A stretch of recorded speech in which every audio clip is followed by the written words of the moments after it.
god, she's pissed. She's so pissed. Oh no.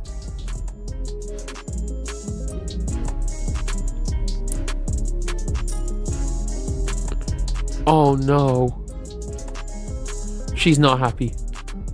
Thank you, Personal Stash 420. Recién seleccionada en el puesto número 10 global del draft por las Indiana Fever, Johnson no está teniendo la reacción que todos esperaban. Se le ve completamente furiosa, no decepcionada, no nerviosa, está enfurecida. Se supone que este debería ser uno de los momentos más importantes de su carrera en el básquetbol, y aún así ahí está sentada, como si la hubieran mandado directo a una prisión del deporte. Entonces, ¿qué está pasando realmente aquí? Porque esta reacción está a punto de desatar una de las decisiones más polémicas en la noche del draft en la historia reciente de la WNBA. Prepárense. If they take Marcus Suarez, I'm gonna crash. Holy shit, Jaime Jaquez Sr. looks exactly like his son.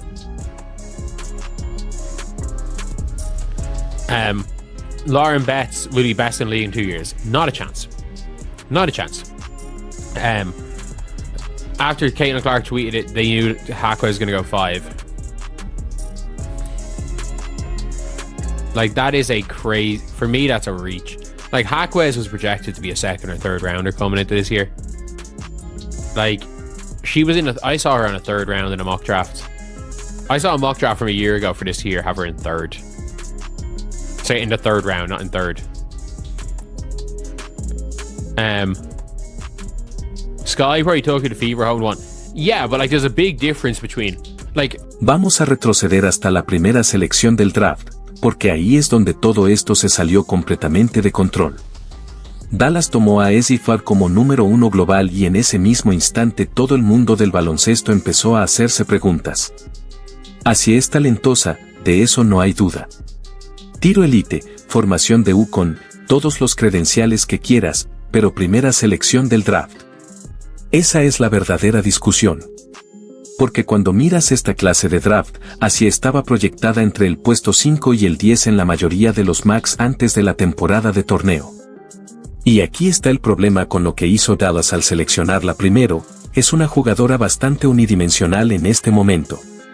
Su tiro es elite, sí, pero todo lo demás necesita un desarrollo serio.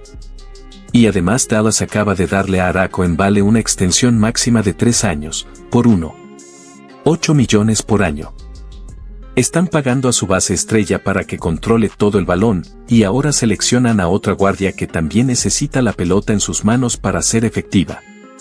El encaje no tiene ningún sentido desde el punto de vista del baloncesto, a menos que estés apostando completamente a que Paige Bueckers pueda crear juego para ambas. Pero incluso así, tienes 3 guardias que necesitan posesiones y solo un balón. No estoy bromeando. No sé quién va a ser mejor profesional, Hawk Hoas o Essie Farr. Esa es la verdadera pregunta. Pero así tiene conexiones, el UConn Tax es real, muy real. Jugadoras como Kerry Lou están ganando dinero.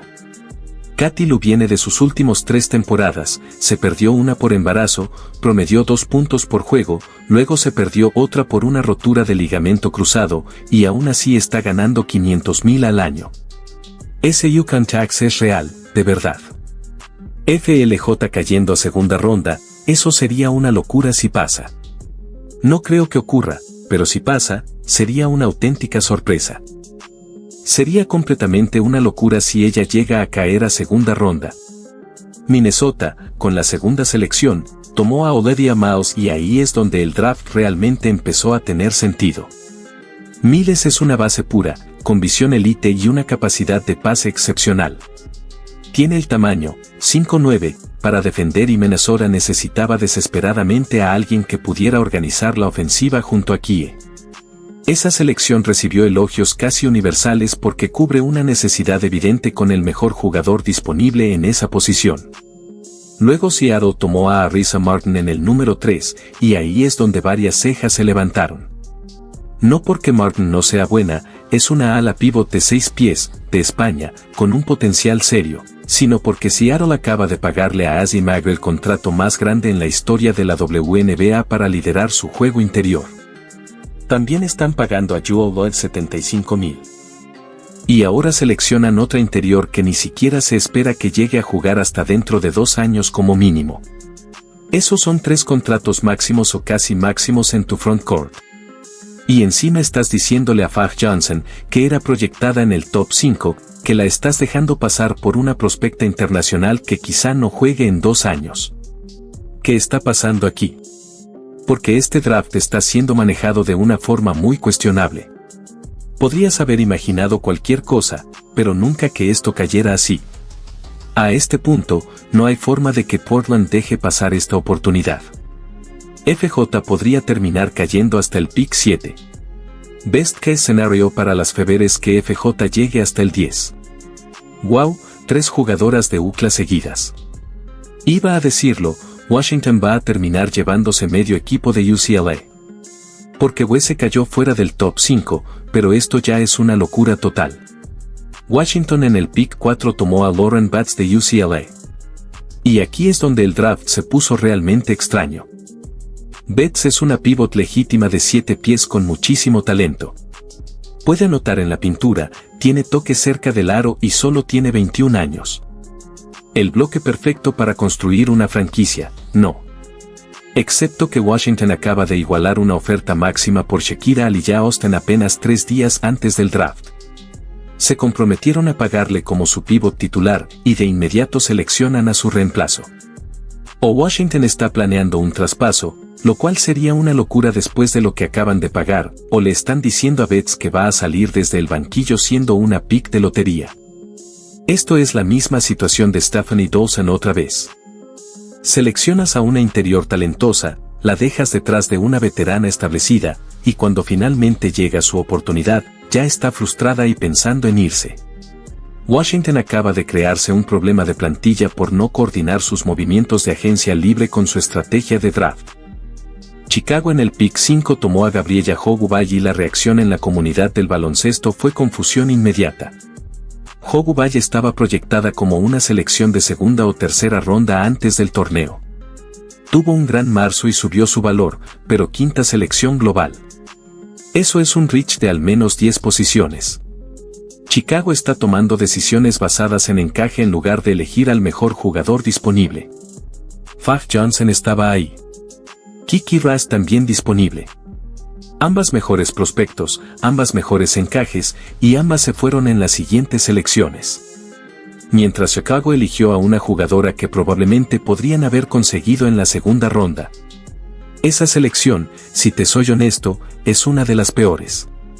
No, eso es un reach brutal. Brutal de verdad. Dow Kalich en el 9, eso es una locura total. Van a terminar tomando a Nepkins en el 11. Están básicamente llevándose todo lo de UCLA y hasta el coach. Indiana, no hagan una locura y tomen a Nepkins aquí, aunque, la verdad, no odio completamente esa selección. No me disgusta, pero en este momento Nayland Glow está todavía disponible. Neyoma también sigue en el tablero. Y entonces llegamos a Indiana en el pick 10. Las Fever vienen de su primera aparición en playoffs en 8 años, construidas alrededor de Caitlin Clark y Aaliyah Boston. Necesitan desesperadamente defensa perimetral. Necesitan tamaño. Tenían opciones. Fag Johnson cayó milagrosamente hasta el 10, una jugadora que en la mayoría de Max estaba proyectada entre el tercer y cuarto puesto. Latin también estaba disponible, una forward de 6'4" que puede tirar y rebotear. Neya Angloma, una prospecta internacional de élite en el puesto de guardia, también seguía ahí. Las 3 habrían sido selecciones perfectas, sin discusión. Indiana tomó a Raven Johnson de South Carolina, y en términos de encaje de baloncesto, la elección es casi perfecta. Johnson es una defensora élite, probablemente la mejor defensora perimetral de toda la clase. Puede marcar desde bases hasta aleros, tiene instintos increíbles y es una ganadora con 3 apariciones en Final Four. Si estás construyendo alrededor de Caitlin Clark, necesitas a alguien que pueda asumir la asignación defensiva más difícil cada noche. Wa Johnson lo hace mejor que nadie en esta clase. Pero aquí es donde todo se complica. Johnson pasó el último año hablando todavía del momento en que Caitlin Clark le hizo un gesto de bájala durante su enfrentamiento en el campeonato. En múltiples entrevistas después de ese partido, no lo usó como motivación, sino como algo que claramente todavía le afectaba. Y ahora Indiana acaba de draftearla para jugar junto a Clark. La directiva está apostando a que ese fuego competitivo se transforme en química de equipo, pero es una suposición enorme cuando la jugadora se veía visiblemente molesta siendo seleccionada por ese mismo equipo. Pero aún así, Raven Johnson no se veía feliz. No se veía feliz ahí. De hecho, no creo que se viera nada contenta. Seattle en su primera selección del segundo round, ¿a quién van a elegir aquí? Con el pick 16, Seattle Storm selecciona a Marta SW. El segundo round es donde Indiana realmente acertó de lleno. En el pick 25 tomaron a Justine Peters de Bélgica, una forward de 6'3 que puede tirar absolutamente de todo. Metió 43% en triples en competición europea. Y tiene el tamaño para jugar de ala pivot. Esto es exactamente lo que Indiana necesitaba, una stretch four que pueda abrir la cancha para Clark, rebotear y dar otra opción ofensiva cuando las defensas colapsan sobre Boston en el poste. Peters tiene 22 años, ha jugado profesionalmente en Bélgica y está lista para contribuir de inmediato. Este tipo de pick es el que te gana un gran valor en segunda ronda, encaje perfecto, habilidad clara y rol definido desde el día 1. Si Peters puede darte 15 minutos por partido tirando 35% de 3, es un robo enorme. Luego en tercera ronda Indiana tomó a Jessica Timmons, base de 5'8 de UT que promedió 9 puntos por partido. Y aquí es donde la oficina se pierde completamente. Indiana ya tiene 3 bases bajo contrato. Firmaron a Tara Harris por 2 años en la agencia libre. Acaban de draftear a Raven Johnson y ahora añaden otra base bajita sin ninguna posibilidad real de hacer el roster. Esto no es un pick de desarrollo. No es un stash internacional. Es básicamente un espacio de plantilla desperdiciado que podría haber ido a alguien con upside real. Aunque, siendo honestos, Justine Peters es uno de los mejores picks posibles. Mide más de 6'3", incluso 6'4 según listados. Tiene 22 años. Y su tiro es extremadamente suave. No sé mucho del resto de su juego, pero su mecánica de tiro es de las mejores del draft. Y eso, con tamaño, es exactamente lo que quieres. Sorprende que Yard y Garzone hayan quedado sin ser drafteadas. Garzone irse sin ser drafteada es una gran sorpresa para mí. Estoy como, había jugadoras que creo que podían pelear por un puesto en el equipo. Siento que Hannah Stuckey es mejor que Keke Thompson. Garzone y Pizot, en mi opinión, son básicamente la misma jugadora. Deberían haber competido por un solo puesto, por una sola plaza en el roster. Y en lugar de permitir que eso pasara. Aquí es donde el pick de Raven Johnson se vuelve realmente importante y por qué está generando tanta controversia. El encaje en baloncesto es perfecto. Indiana necesitaba una defensora perimetral de élite y consiguieron probablemente la mejor de todo el draft. Johnson puede defender a Sabrina Ionescu, Kelsey Plum, Jewel Lloyd, todas las guardias anotadoras élite de la liga.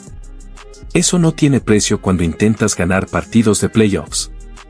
Pero el encaje cultural es donde todo el mundo tiene dudas. Johnson no solo se veía decepcionada cuando escuchó su nombre. Se veía molesta. Y cuando combinas esa reacción con su historial de comentarios sobre Caitlin Clark, tienes una situación en la que la directiva está apostando todo a que Johnson va a ser profesional y dejar sus sentimientos personales fuera del equipo. El problema es que esta historia ya la hemos visto antes en la WNBA.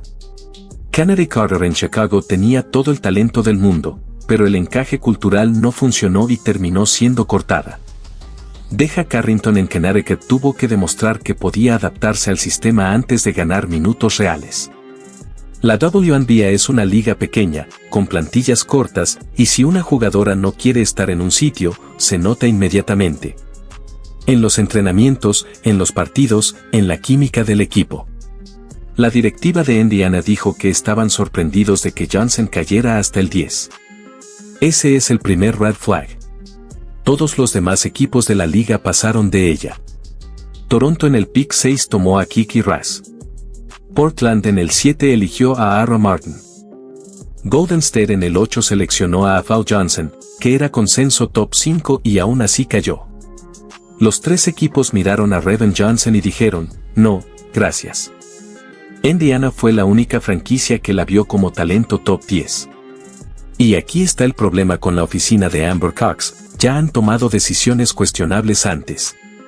Dieron a Alyssa Thomas un contrato de 3 años y luego intentaron traspasarla inmediatamente. Dejaron ir a Kelsey Mitchell en agencia libre y luego entraron en pánico para traerla de vuelta por un año. Hay un patrón de no pensar 2 o 3 movimientos adelante, y este draft puede ser otro ejemplo de ese pensamiento a corto plazo. Piensa en la posición en la que esto pone a Caitlin Clark. Es la cara de la franquicia, la razón por la que Indiana llenó cada partido la temporada pasada, la jugadora que genera toda la atención nacional. Y ahora su front office draftea a alguien que públicamente habló de estar molesta con Clark en su enfrentamiento en cancha. Clark no pidió esta situación. Y ahora tiene que presentarse al training camp en unas semanas y construir química con una compañera que claramente estaba furiosa por ser seleccionada por ese mismo equipo. Y aquí es donde los beat reporters entran en juego. Scott Agness, que cubre a las Fever para el Indianapolis Star, fue quien publicó los comentarios de Johnson sobre Clark. Es el periodista que hizo las preguntas que generaron esos titulares. Y ahora tiene que cubrir este equipo todos los días. Preguntarle a Johnson sobre jugar con Clark. Manejar esa dinámica en ruedas de prensa. La incomodidad no es solo entre jugadoras, va a afectar a toda la organización.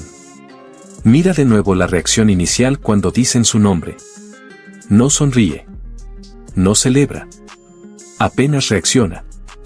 Eso no es nerviosismo. Es incomodidad real. Y cuando lo comparas con otras picks de lotería, la diferencia es brutal. Asia Food estaba emocionada y agradecida. Olivia Miles estaba feliz y lista para empezar. Lauren Betts abrazó a su familia y celebró. Johnson parecía que quería estar en cualquier otro lugar del mundo. Y eso contrasta con cómo reaccionaba en sus runs de campeonato con South Carolina, energía constante, motivando a sus compañeras, la primera en celebrar cada jugada. Esa era la jugadora que Indiana pensaba que estaba consiguiendo. Pero no es la jugadora que apareció en la noche del draft. Y esa desconexión es lo que tiene a todos preocupados sobre si esto realmente va a funcionar. El contraste revela algo importante sobre la filosofía de la franquicia. Indiana cree que el talento en cancha lo supera todo. Piensan que la capacidad defensiva de Johnson es tan elite que el encaje cultural se resolverá solo. Están apostando a que las profesionales pueden separar lo personal de lo competitivo. Y puede que tengan razón.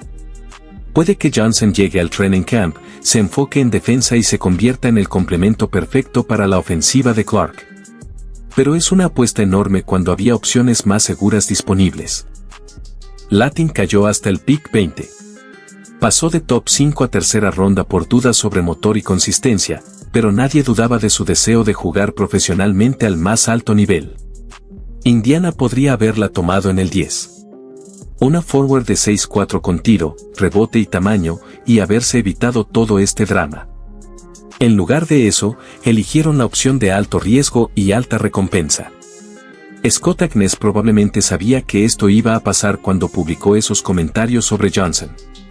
Ha cubierto a las Fever el tiempo suficiente como para saber que todo lo relacionado con Caitlin Clark multiplica la atención por 10. Hizo las preguntas, obtuvo las respuestas, publicó la historia, y ahora tiene que vivir con las consecuencias de una posible tensión entre compañeras antes incluso de que empiecen a entrenar juntas. Y lo más interesante es esto, Johnson no estaba obligada a responder de esa manera. Podría haber dado respuestas genéricas, diplomáticas. Pero no lo hizo. Mencionó específicamente el momento del web-off en múltiples entrevistas. Eso no es un reportero empujando una narrativa. Eso es una jugadora que claramente tenía algo que quería decir. And ahora esa jugadora es compañera de equipo de la jugadora de la que hablaba. Este drama seguirá toda la temporada. Cada vez que Johnson y Clark compartan cancha, habrá narrativa. Si Johnson defiende bien dirán que lo demuestra. Indiana creó una historia innecesaria. Si funciona, será genio. Si falla, será un desastre. Podrán hacerlo funcionar.